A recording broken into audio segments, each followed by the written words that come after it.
The Nullification Crisis. What is the Nullification Crisis? The Nullification Crisis was a crisis during the presidency of Andrew Jackson,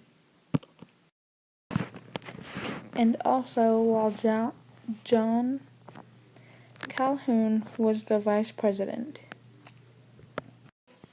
Andrew was the 7th President of the United States, and John was the 7th Vice President of the United States also. The Nullification Crisis was a problem for President Jackson because he had to try to keep his political party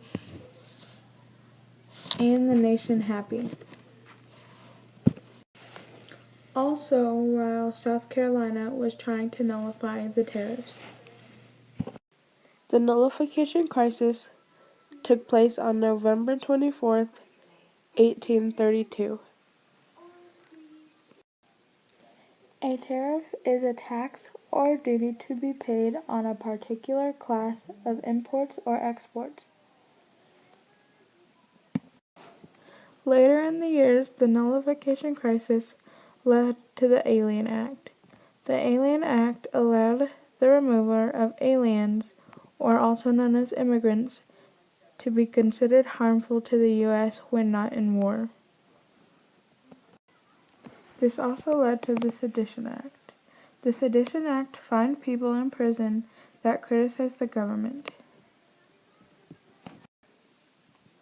On July 14, 1832, before Calhoun had decided to resign the vice presidency in order to run for the Senate, where he could effectively defend the nullification, Jackson signed into law the Tariff of 1832.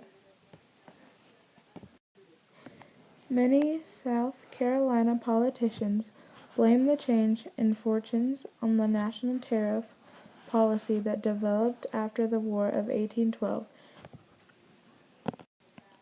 By 1828, South Carolina state politics increasingly organized around the tariff issue.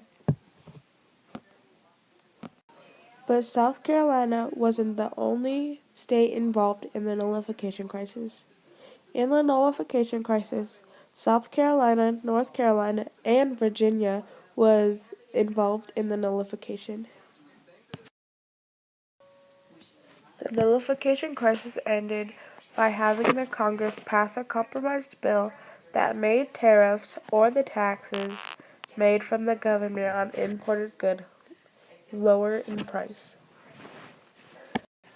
I believe that my event had many changes in U.S. culture. I believe this because the southern states felt like the tariffs were taking away their rights. So that could have led to the Civil War.